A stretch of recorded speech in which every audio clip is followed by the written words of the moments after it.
and welcome to Atomic Facepalm. This is Chris, and this week we are talking about Flint, which came out not too long ago on Steam. It is also available on other platforms such as Xbox One, PlayStation 4. Actually, I think those are only two. So here we are on the menu screen. To give you a quick overview, it's developed by Tribute Games, a very indie studio. It's a roguelike, apparently, according to them. I would call it a roguelite, because really dying doesn't have too much of a detriment. So here we are, and the options, not many of them, as you can see. Window mode, not so much. Full window. And you can adjust your volume and language. Pretty much it for options, which is fine. Nothing too severe there. So in this game, every level is randomized. So everything you're seeing here is procedurally generated, and you kind of go through and explore and see what the level has for you. The gameplay is very straightforward. You can see you use a hook to shoot out and grab these little diamond icons in a sort of Bionic Commando-like grab. But you can still jump. In fact, you can even jump off ledges, like I just did there, and jump off the sides of certain items. So it creates kind of this dynamic where you can jump around, you can use the hook. You kind of have to use the hook sometimes, but it's really sort of up to you how you want to use it. So here, for example, those spikes clearly do hurt you on the bottom, so here you kind of have to use your hook to get across. But you don't have to use it all the time, and I found that using the hook constantly can actually be a detriment. You really want to strike a fine balance between standard jumping in combat and using your hook. There are some sections, again, being procedurally generated, that you have to use one more than the other. So most of this game involves combat where you enter a room, and you can just use my little chrono about there to get past the laser beam.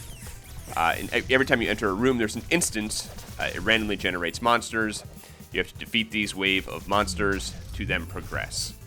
The monsters can range from being overly brutal to really, really easy. These guys are some of the harder ones, at least in the first part of the game. And again, I will preface this with, I have not played this in full. These are just my impressions after playing 3 or 4 hours of it. So, when you have certain items like this force field in the way, and you have multiple platforms here and these certain type of enemies, it can be pretty challenging. You start off the game in each stage with a health total of 100 unless you boost it up using things you can unlock. And it's pretty hard to get health back. After each time you defeat one of those little stages, which for some reason I cut right there, sorry. Each time you complete those, you get a little treasure chest, and it will give you little bonuses like money and meat. And obviously here, if you have enough money, you can buy meat and recover your health like I just did there, though it can be quite expensive. And these little shops are scattered throughout each stage randomly again. And if you have the money, which you can see in the lower left-hand corner of the screen, you can buy them. Certain things have more value than others. The meat, in my opinion, is always important, because I am not a flawless platformer. And there's different types of shops. This one just happens to offer these things. Sometimes you come across a shop and it has a lot more items than another one. You can also get upgrades, such as this bomb. You can only have one bomb at a time unless you get, again, another sort of card upgrade. And you kind of toss them using an alternate button, which comes in handy.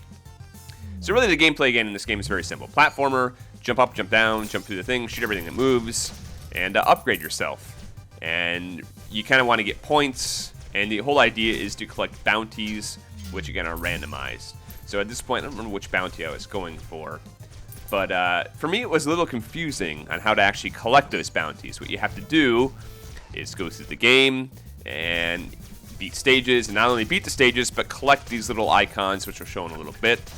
And you feed those to your little, like, living compass, and then if you feed him enough of them, you eventually will fight a boss battle. Spoilers, by the way, at the end of this video, in about 5 minutes, around the 8-minute mark, there'll be a boss battle. I just wanted to include that to show you how that goes about happening. So here's another guy. He's not really a shopkeeper, but you get to unlock the map and kind of see what's ahead of you, which is very useful because unlike games like Hollow Knight where you had to buy different icons to see where everything is, in this game, if you just get the map, you can see where everything is. Very handy indeed. And this is free, by the way. This doesn't cost anything. So finding these, which are not in every level, by the way, are very, very helpful. And as you can see, the graphics are pretty retro. The only thing I would really say bugged me a little bit is it kind of stays the same throughout the whole game as far as how the design goes and the colors. But again, I haven't played the whole thing, so that could change. But little monotonous at times. So I included this part in the game to show you how hard some of these procedurally generated levels can be. They can range from way too easy to outright almost impossible. I'm certainly no master, but this was a tough section. And again, very hard to recover life, so I said, well, I'm going to try and do this anyway. And you can see, boom, dead.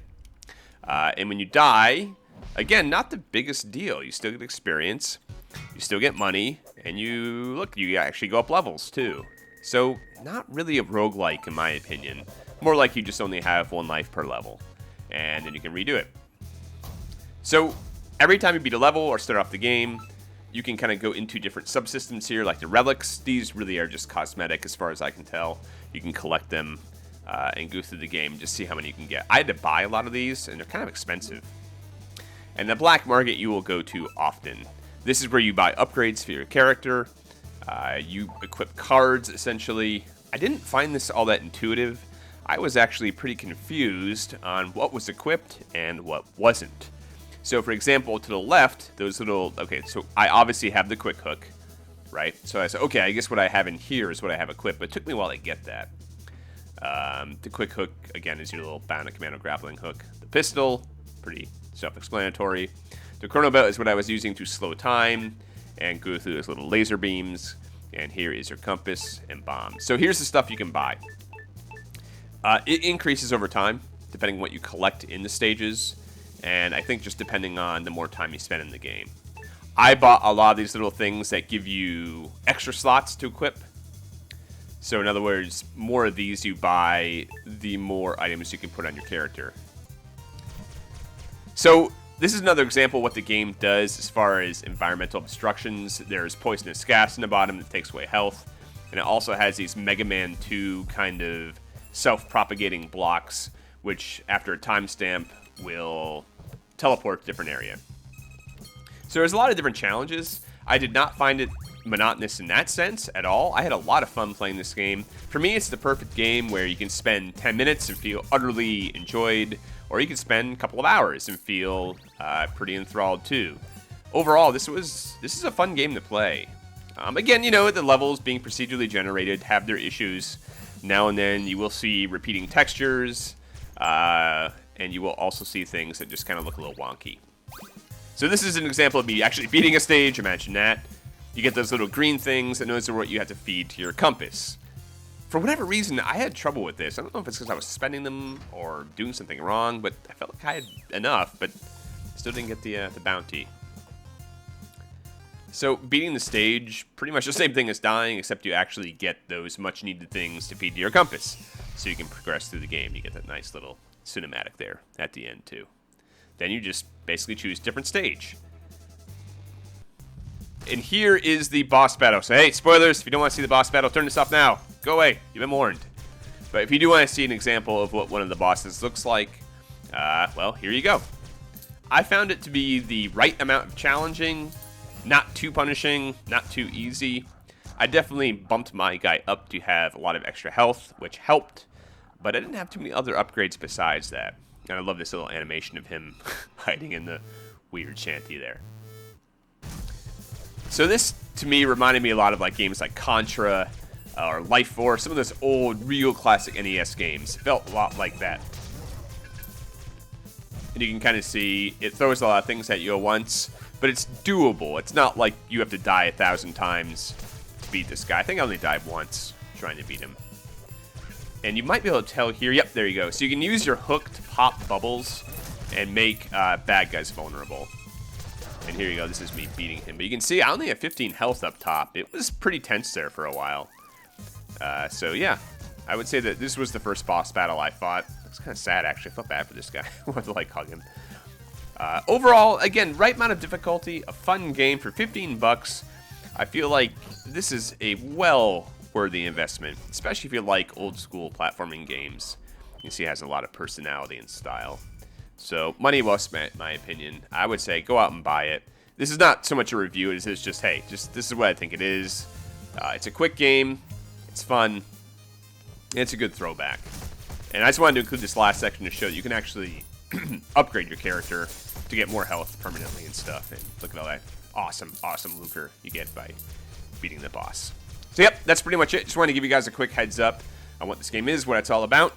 So thank you all for tuning in. Until next time, good luck and have fun.